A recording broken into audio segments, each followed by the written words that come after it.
परमात्मने नमः। यथार्थ गीता, श्रीमद् भगवत गीता, अथ तृतीयो अध्यायः। अर्जुन, इस कर्म को करके तू संसार बंधन अशुभ से छूट जाएगा।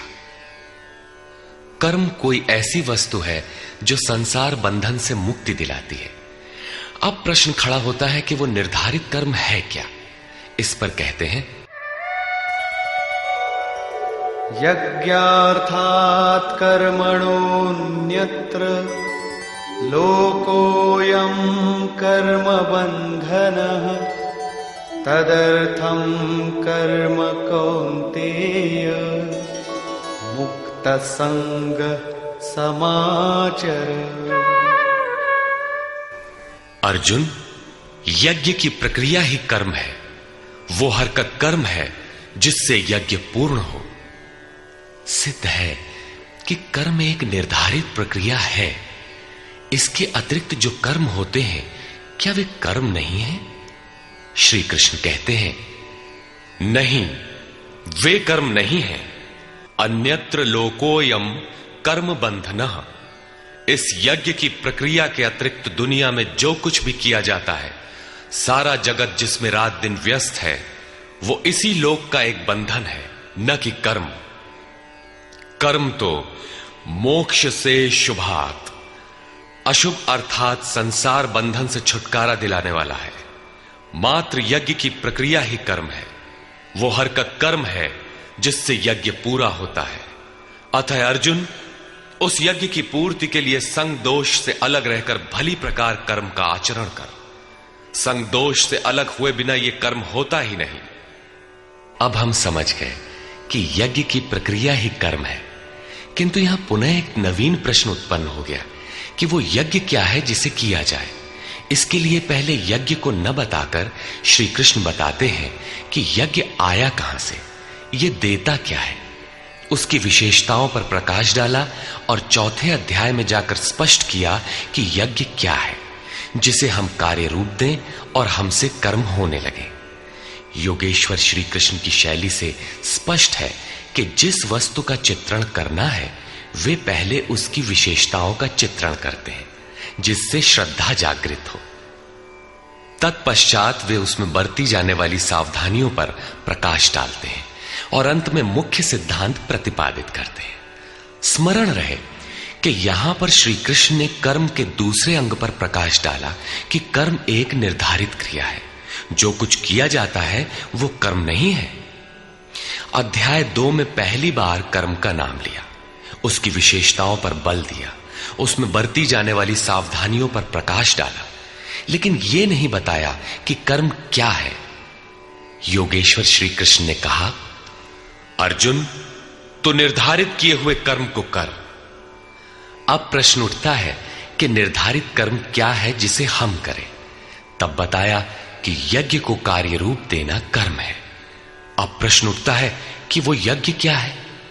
यहां यज्ञ की उत्पत्ति विशेषता बताकर शांत हो जाएंगे और आगे अध्याय 4 में यज्ञ का निखरा हुआ रूप मिलेगा, जिसे करना कर्म है। कर्म की यह परिभाषा गीता को समझने की कुंजी है।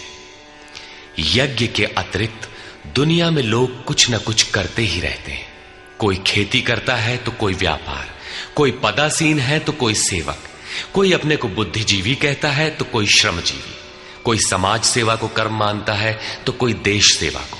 और इन्हीं कर्मों में लोग सकाम और निष्काम कर्म की भूमिका भी बनाए पड़े हैं। किंतु श्री कृष्ण कहते हैं, ये कर्म नहीं है। अन्यत्र लोकोयम कर्म बंधनः। यज्ञ की प्रक्रिया के सिवाय जो कुछ भी किया जाता है वो इसी लोक का बंधनकारी कर्म है, न कि मोक्षद कर्म। वस्तुतः यज्ञ की प्रक्रिया ही कर्म है। अब यज्ञ न बताकर पहले यह बताते हैं कि यज्ञ आया कहां से।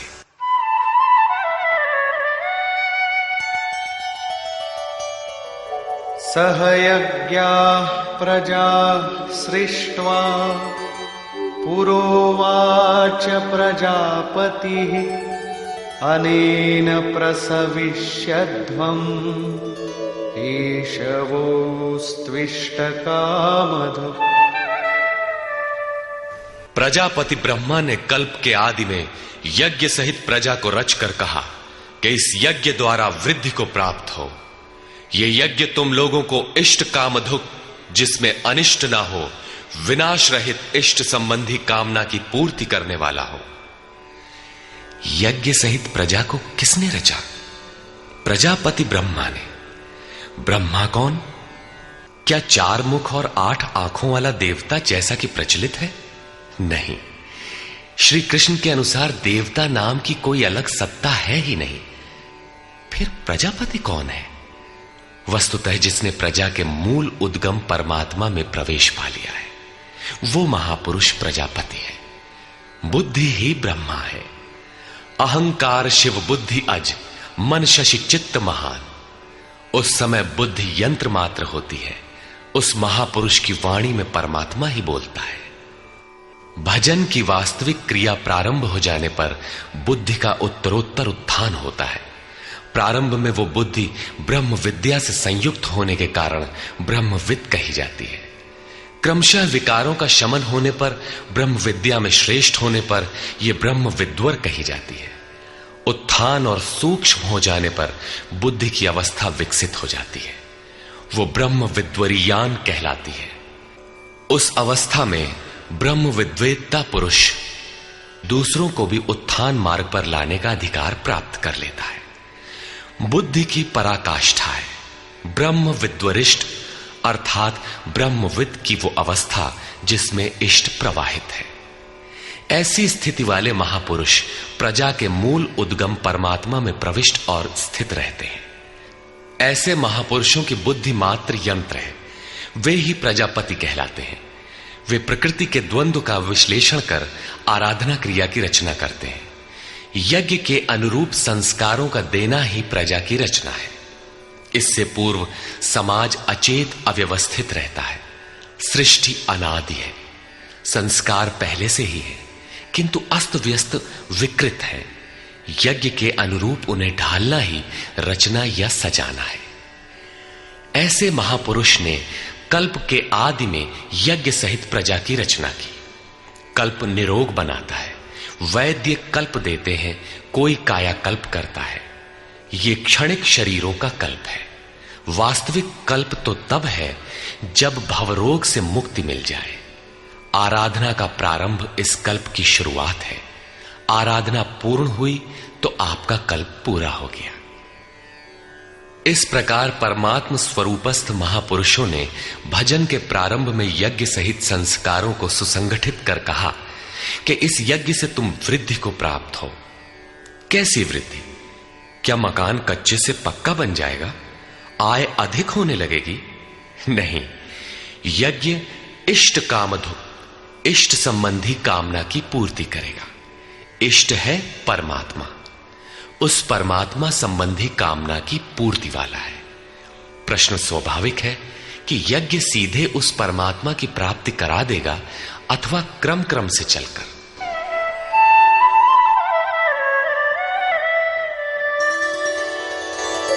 देवान् भावयतानेन ते देवा भावयन्तु वः परस्परं भावयन्तः श्रेयः परमवाप्स्यथ। इस यज्ञ द्वारा देवताओं की उन्नति करो, अर्थात दैवी संपत्ति की वृद्धि करो। वे देवता लोग तुम लोगों की उन्नति करेंगे। इस प्रकार आपस में वृद्धि करते हुए परम श्रेय, जिसके बाद कुछ भी पाना शेष न रहे, ऐसे परम कल्याण को प्राप्त हो जाओ।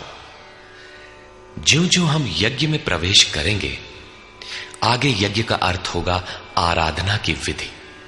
त्यों त्यों हृदय देश में दैवी संपत्ति अर्जित होती चली जाएगी। परम देव एकमात्र परमात्मा है। उस परम देव में प्रवेश दिला देने वाली जो संपद है, अंतःकरण की जो सजातीय प्रवृत्ति है, उसी को दैवी संपत्ति कहते हैं। वो परम देव को संभव करती है, इसलिए दैवी संपत्ति कही जाती है, न कि बाहरी देवता जैसा लोग कल्पना कर लेते हैं। योगेश्वर श्री कृष्ण के शब्दों में उनका कोई अस्तित्व नहीं है। आगे कहते हैं,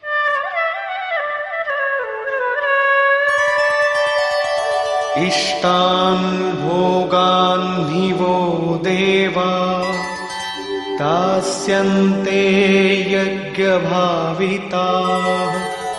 तैर्दत्तान् प्रदायैभ्यो यो भुङ्क्तेस्तेन एव सः। यज्ञ द्वारा संवर्धित देवता दैवी संपत्ति आपको इष्टान भोगान ही दास्यन्ते, इष्ट अर्थात आराध्य संबंधी भोगों को देंगे, अन्य कुछ नहीं। तैहि दत्तान, वे ही एकमात्र देने वाले हैं। इष्ट को पाने का अन्य कोई विकल्प नहीं है। इन दैवी गुणों को बिना बढ़ाए जो इस स्थिति का भोग करता है वो निश्चय ही चोर है। जब उनसे पाया ही नहीं तो भोगेगा क्या? किंतु कहता अवश्य है कि हम तो तत्वदर्शी हैं। वो निश्चय ही चोर है, न कि प्राप्ति वाला। किंतु पाने वाले क्या पाते हैं? यज्ञशिष्टाशिनः सन्तो मुच्यन्ते सर्वकिल्बिषैः भुञ्जते ते त्वघं पापा ये पचन्त्यात्मकारणात्।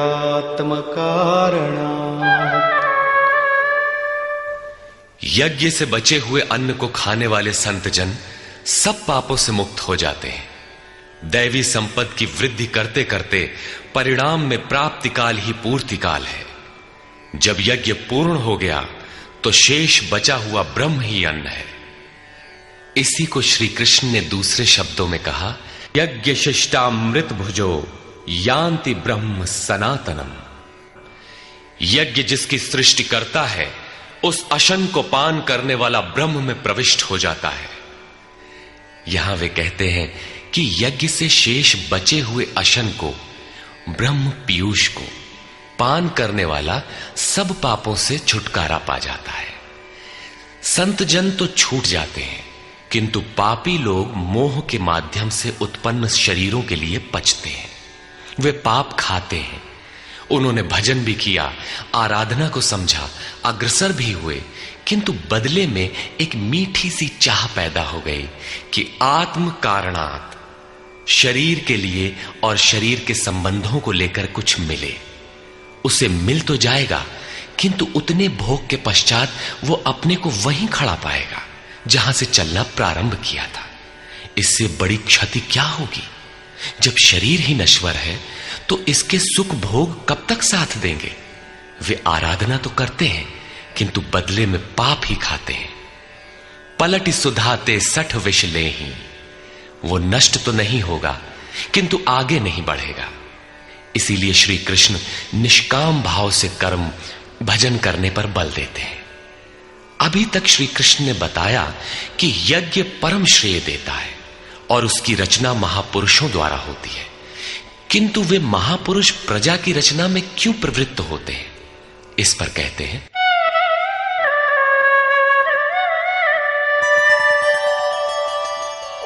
अन्नाद् भवन्ति भूतानि पर्जन्यादन्न संभवः यज्ञाद् भवति पर्जन्यो यज्ञः कर्म समुद्भवः।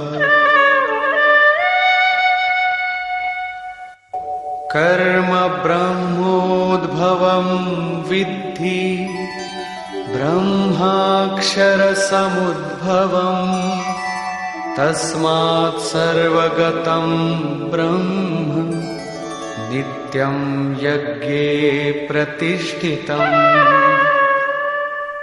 संपूर्ण प्राणी अन्न से उत्पन्न होते हैं।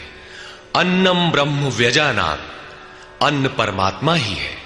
उस ब्रह्म पीयूष को ही उद्देश्य बनाकर प्राणी यज्ञ की ओर अग्रसर होता है। अन्न की उत्पत्ति वृष्टि से होती है, बादलों से होने वाली वर्षा नहीं अपितु कृपा वृष्टि। पूर्व संचित यज्ञ कर्म ही कृपा के रूप में बरस पड़ता है। आज की आराधना कल कृपा के रूप में मिलेगी। इसीलिए वृष्टि यज्ञ से होती है। स्वाहा बोलने और तिल जौ जलाने से ही वृष्टि होती तो विश्व की अधिकांश मरुभूमि ऊसर क्यों रहती, उर्वर बन जाती। यहां कृपा वृष्टि यज्ञ की देन है। ये यज्ञ कर्मों से ही उत्पन्न होने वाला है। कर्म से यज्ञ पूर्ण होता है। उस कर्म को वेद से उत्पन्न हुआ जान। वेद ब्रह्म स्थित महापुरुष की वाणी है। जो तत्व विदित नहीं है उसकी प्रत्यक्ष अनुभूति का नाम वेद है, न कि कुछ श्लोक संग्रह।